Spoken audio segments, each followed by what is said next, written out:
1300 টাকার বস্তা যদি 2200-2300 টাকা দিই তাহলে পাওয়া যায়, না হলে নাই। চাকরিজীবীদের বেতন বাড়তেছে আর কৃষকের ফসলের দাম কমতেছে। আমরা ডিলারের কাছে সার তেমন পাচ্ছি না।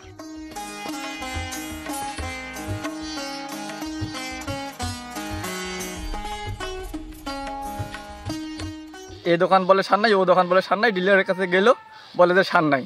এখন সার ওরা গ্রহণজাত করি সিন্ডিকেট করতেছে, কারণ সার নাই। সার যদি দাম বেশি দেয়, 1300 টাকার বস্তা যদি 2200-2300 টাকা দিই তাহলে পাওয়া যায়, না হলে নাই।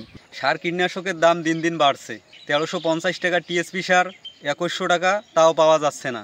গত বছর আলু আবাদ করে আমাদের লোকসান হয়েছে।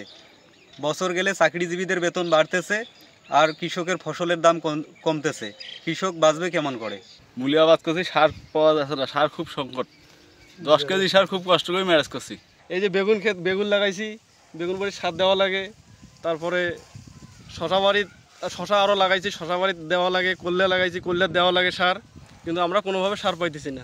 আমরা কৃষক, আমরা কৃষি কাজ করে চলি। আমরা ডিলারের কাছে সার তেমন পাচ্ছি না, টিএসপি সার তো পাওয়া যায় না। আমরা কৃষক খুব অসহায় হয়ে যাচ্ছে। সামনে ভুট্টা চাষ করব, আলু চাষ করব, আমরা এখনই সার পাচ্ছি না। কিছুদিন পরে কিভাবে সার পাবো? বেগুন আর কপি করছি, কিন্তু সার পাওয়া যাচ্ছে না। 3টা দোকান খুঁজলাম, কোনো দোকানে সার নাই। এখন তো সার পাওয়া যাচ্ছে না, এখন তো আমার আবাদটিও তো সব নষ্ট হয়ে যাচ্ছে। এখন কি করা যাবে? এখন কি সার কি আসবে না না আসবে? কোনো দোকানে তো সার নাই।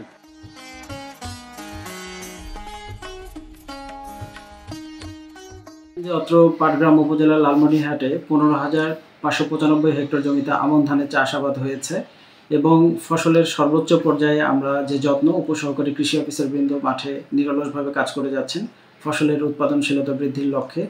আমরা উপজেলা কৃষি অফিস থেকে সার্বিক সহযোগিতা কৃষকদেরকে প্রদান করছি। পাশাপাশি আসন্ন রবি মৌসুমকে কেন্দ্র করে যে ভুট্টা এবং অন্যান্য ফসলের যে চাষাবাদ সেটিও যেন নির্বিঘ্নে করতে পারি, তার লক্ষ্যে মাঠে সকল ফসলের পরিচর্যা, সার ব্যবস্থাপনা, কীটনাশক ব্যবস্থাপনা প্রতিটি পর্যায়ে আমাদের কঠোর নজরদারি রয়েছে। উপজেলা প্রশাসনের সার্বিক সহযোগিতায় সার্বিক যে সার পরিস্থিতি সেটি নিয়ন্ত্রণের জন্য মোবাইল কোর্ট পরিচালনা, উপজেলা প্রশাসনের সার্বিক সহযোগিতা নিয়ে অন্যান্য যে সকল মোবাইল টিম গঠন করা, উপসহকারী কৃষি অফিসার বৃন্দকে বিভিন্ন সার ডিলারের ক্ষেত্রে নিয়োগ রাখা, যাতে করে সারটি নিরবিচ্ছিন্নভাবে কৃষকের হাতে পৌঁছায়, সেজন্য আমরা কাজ করে যাচ্ছি।